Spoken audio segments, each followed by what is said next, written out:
1000 கண்ணு 1000 காது. வீட்டு வாசல்ல போய் இறங்கினா நமக்கு சம்மதியா வளர்ந்துட்டானா நம்மளை நடுவீதிக்கு கொண்டு வந்துடுவான். சனிய வளம் போனா என்ன இடம் போனா என்னன்னு ஒதுங்கி இருந்தாலும் வலிய கூப்பிடுறான். என்ன வம்ப உண்டாக்க போறானோ? மாரியம்மா நீதாம்மா காப்பாத்தணும். வாங்க பண்ண. கும்பரம் பெரிய தம்பி உள்ள வாங்க. கும்பரம் பெரிய தம்பி. உட்காருங்க.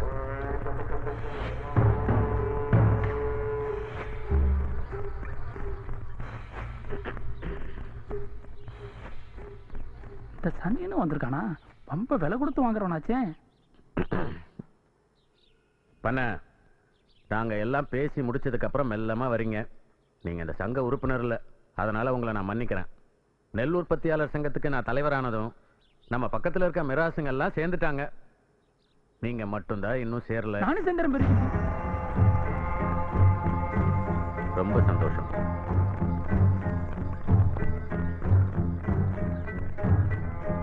பெரிய தம்பி தூண்டில பண்ண விழுந்துட்டான். நீ நம்ம காலில் விழுந்துதான் ஆகணும்.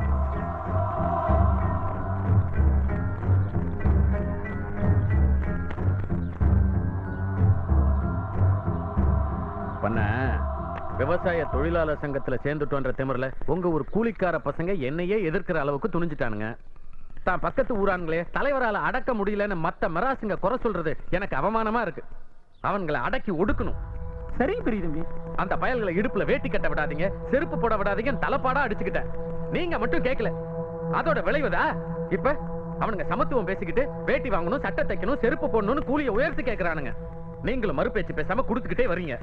சுத்தி வளைச்சு நம்ம தலையிலே கை வச்சுட்டானே. பெரிய தம்பி உங்களுக்கு தெரியாது இல்ல, அவனுங்களுக்கும் 4 விஷயம் தெரிய வந்துட்டு யாரும் உயர்வு தாழ்வு இல்ல, எல்லாரும் என் நாட்டு மன்னர்கள்னு அரசாங்க சட்டம் சொல்லுது. நான் சட்டத்தை மீறி என்ன பண்ண முடியும் சொல்லுங்க? என்னையா பொல்லாத சட்டம்? சட்டத்தை தூக்கி குப்பையில போடுங்க. நமக்கு எது நல்லதுன்றத பாருங்க. இப்ப எங்க ஊர்ல நான் வச்சதுதான் சட்டம், ஏன் கொடிதான் பறக்குது. அரசாங்கம் என்ன பண்ணிட்டு? எதுவும் மாறக்கூடாது, பயப்படக்கூடாது. அவனுங்களை அடிச்சு ஒடுக்கணும். அவனுங்க என்னைக்குமே அடிமையாதான் வாழணும், தலை நிமிரவே கூடாது. சட்டம் நீதி நேர்மன் அவங்களை நமக்கு சமத்துவமா உட்கார வச்சுட்டா அப்புறம் நமக்கு யார் வேலை செய்வாங்க? நாம எப்படி விவசாயம் செய்யறது? நமக்குன்னு வேலை செய்யறதுக்கு ஒரு கூட்டம் வேணும். அந்த கூட்டத்தை அடிமைப்படுத்துறதுக்காக தான் நம்முடைய முன்னோர்கள் சாஸ்திரன்ற பேர்ல சாதியை உருவாக்குனாங்க. சாதின்ற கட்டுமானத்தை விட்டுட்டா நாம வசதியா வாழ முடியாது. அப்புறம் ஆத்துல தண்ணி வந்துட்டு விவசாய வேலையை ஆரம்பிக்கணும். விவசாய தொழிலாளர் சங்கத்தானுங்க மிராசுங்களை சந்திச்சு 8 கூலியை உயர்த்தி கொடுத்தாதா எங்க ஆளுங்க வேலைக்கு வருவானுங்கன்னு மிரட்டல் விட்டுருக்கானுங்க. உங்ககிட்டயும் வந்தானுங்களா?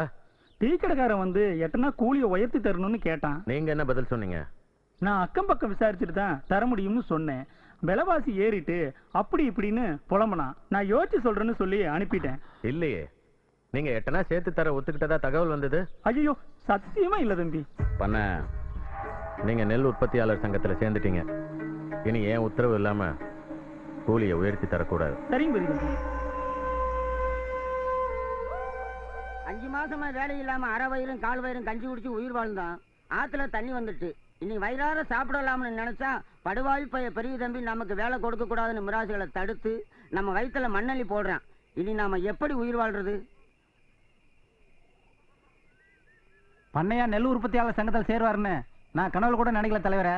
பெரிய தம்பிக்கு பயந்துதான் சேர்ந்திருக்காரு. பயந்தோ பயப்படாமலோ சேர்ந்துட்டாரு. இனி நாம என்ன பண்றதுன்னு முடிவு பண்ணுவோம். காளிமுத்து, எரியிற கொள்ளியில் எந்த கொள்ளி நல்ல கொள்ளி? மிராசுதாரங்க எல்லாருக்கும் ஒரே சிந்தனை தான். கூலிக்காரங்க எப்போது கூலிக்காரனாவே இருக்கணும். அவங்க கொடுக்கிற கூலி அன்னைக்கு சோத்துக்கு தான் பத்தணும். அடுத்த நாள் மறுபடியும் அவங்ககிட்ட கையாந்தணும்னு நினைக்கிறாங்க. நாம 8 கூலி சேர்த்து கேட்கறது அவங்களுக்கு பொறுக்கல. நமக்கு வேலை கொடுக்காம பட்டினி போட்டு அடக்க பாக்குறாங்க. அவங்க அடக்க முறைக்கு நம்ம ஒருபோதும் பணிய கூடாது தலைவரே. வேலையில்லா காலத்துல பட்டினி கிடந்து சாகாம இருக்க நம்ம 4 காசு சேர்த்து வைக்கணும். அதுக்கு 8 கூலி உயர்த்தி வாங்கணும். நேத்து வரைக்கும் நம்ம சங்கத்துல இருந்து பலன் அனுபவிச்ச குடியானவங்க எல்லாம் இன்னைக்கு அவங்க சங்கத்துல போய் சேர்ந்துட்டாங்களே, அவங்கள நம்ம சும்மா விடக்கூடாது தலைவரே. நம்ம சங்கம் தானே போராடி வேலை நேரத்தை 8 மணி நேரமா குறைச்சது. வேலை செய்யற இடத்துலயே கூலியும் கொடுக்க வச்சது. அவங்களுக்கு அந்த நன்றி கொஞ்சம் கூட இல்லையே. அதுதான் சாதி மயக்கங்கிறது. அவங்கள விட நீங்க வசந்தவங்கடா. நீங்க எல்லாம் நம்மால்டன் போதை ஏற்றி விடும்போது அவங்களுக்கு பெருமை பிடிபடாது. என்ன பண்றது? இல்லாத சாதியை சொல்லி மிராசங்க உசுப்பேத்தி அவங்க கட்டி இருக்கிற கோமணத்தையும் உருவ போறது அவங்களுக்கு தெரியல. அவங்களுக்கு அப்பதான் சுத்தி வரும். குடியான கூலிக்காரங்க கொஞ்சம் பேர் தான். அவங்களும் சில்லுண்டி மிராசுகளுக்கு வேலைக்கு போயிருவாங்க. பண்ணைக்கு ஆள் பத்தாது. அதனால பண்ணைக்கு பெரிய தம்பி வெளியூர் ஆட்கள் அனுப்பி வைப்பான். அதை பத்தி நம்ம யோசிக்கணும் தலைவரே. வெளியூர் ஆட்கள் வந்து அவங்க நம்ம வேட்டை அடிப்போம். உள்ளூர் ஆளை வச்சுதான் வேலை செய்யணும்னு அரசாங்கம் உத்தரவு போட்டிருக்க. மிராசுங்க சட்டத்தையும் மதிக்கிறது இல்ல. உத்தரவு என்னைக்கு மதிக்க போறாங்க? வெளியூர் ஆட்களை கூட்டு வந்தா நம்ம தடுக்க வேண்டாம். தாசில்தார்ட்ட மனு கொடுப்போம். அதிகாரிங்க என்னைக்கு கூலிக்கார பக்கம் நின்று இருக்காங்க, அப்படியே அவங்க நடவடிக்கை எடுக்கிறதுக்குள்ள பண்ண நடவடிக்கை அறுத்துருவாரு. நம்ம தடுக்க போனா அடிச்சிருவாங்கன்னு பயப்படுறியா? பயந்தா எப்படி வாழ முடியும்? அக்கிரமத்தை ஜெயிக்கணும்னா நம்ம சண்டை போட்டுதான் ஆகணும். பாவாடை சொல்றதுல காரணம் இருக்கு. பெரிய தம்பி எதுக்கு நுழைஞ்ச வெளியூர் ஆட்களை தான் அனுப்பி வைப்பான். நம்ம ஜாக்கிரதையை போய் தடுக்கணும். எந்த கொம்ப வேணாலும் வரது தலைவரே, பாத்துருவோம். மம்முட்டி, அறுப்பருவா, வெட்டருவா, கடப்பாறை, கோடாரின்னு ஆயுதத்தை வச்சு வேலை செஞ்சு வாழ்றவங்க நாம ஆயுதத்துக்கு பயந்தா வாழ முடியுமா?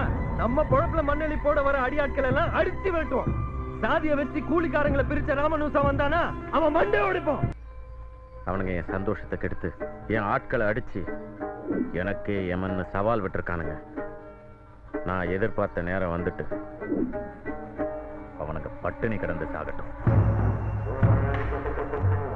ராமானுஜம், பண்ணைய நம்ப முடியாது. டீ கடைக்காரன் ஊரை கூட்டிட்டு வந்து பசி பட்டினின்னு பேசினானா இவன் இறங்கிடுவான். நீ கூட இருந்து இறங்காம பார்த்துக்கோ. சூழ்நிலையை பார்த்து நீயே ஒரு கலவரத்தை உருவாக்கு. அது நமக்கு வெற்றியா முடியும்.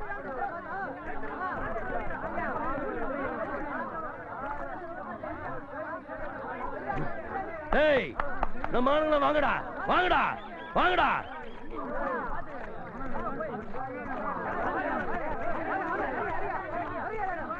பண்ண பிரச்சனை பண்றதுக்குனே வரானுங்க.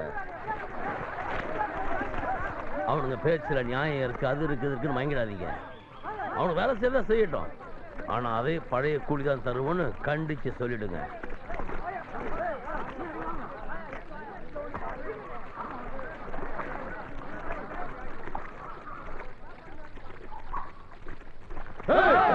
இல்லைங்க, உங்களுக்கு எங்களுக்கு எந்த பகையும் இல்ல.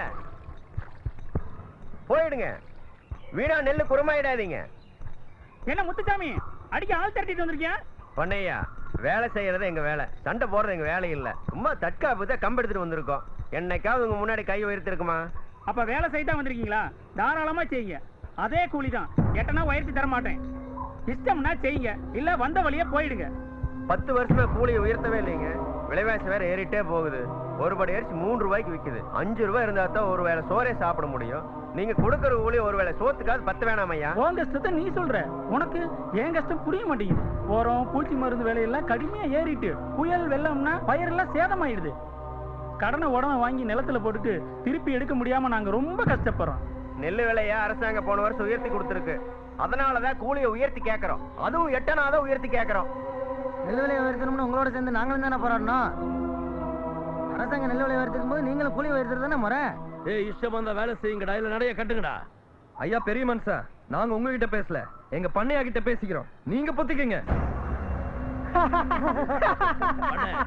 இவங்கள முதல்ல இடத்த காலி பண்ண சொல்லியா? இந்த அடாவடி எல்லாம் வேண்டாம், மரியாதையா பேசு. என்னடா பண்ணுவ? என்னடா பண்ணுவ? வாய பொத்திக்க, இல்ல வாய் இருக்காது. கதிரு, பண்ணையா, அவனை முதல்ல தோர்த்துங்க, இல்ல உங்க குடியை கெடுத்துருவான். என்னால கூலியை உயர்த்தி தர முடியாது, நீங்க போகலாம். உள்ளூர் ஆட்கள் இருக்கும் போது வெளியூர் ஆட்களை வச்சு வேலை செய்யக்கூடாதுன்னு அரசாங்கம் உத்தரவு போட்டிருக்கு. நாங்க தடுப்போம்.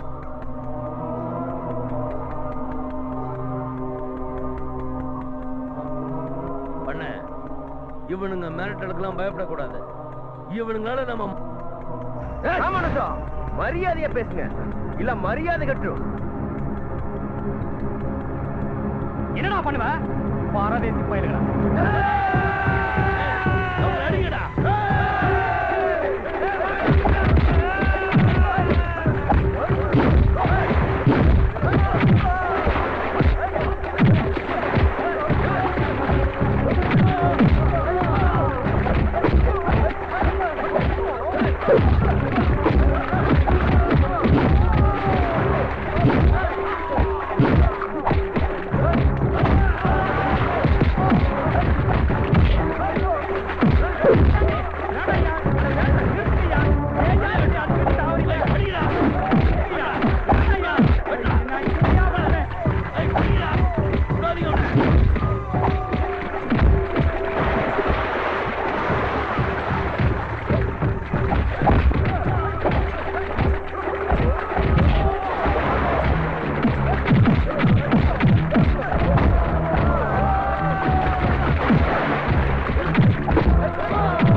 அந்த காரங்களை போட்ட போடு இனிமே நம்ம கிட்ட வாழாட்ட மாட்டாங்க பாரு. சரிதாய்யா.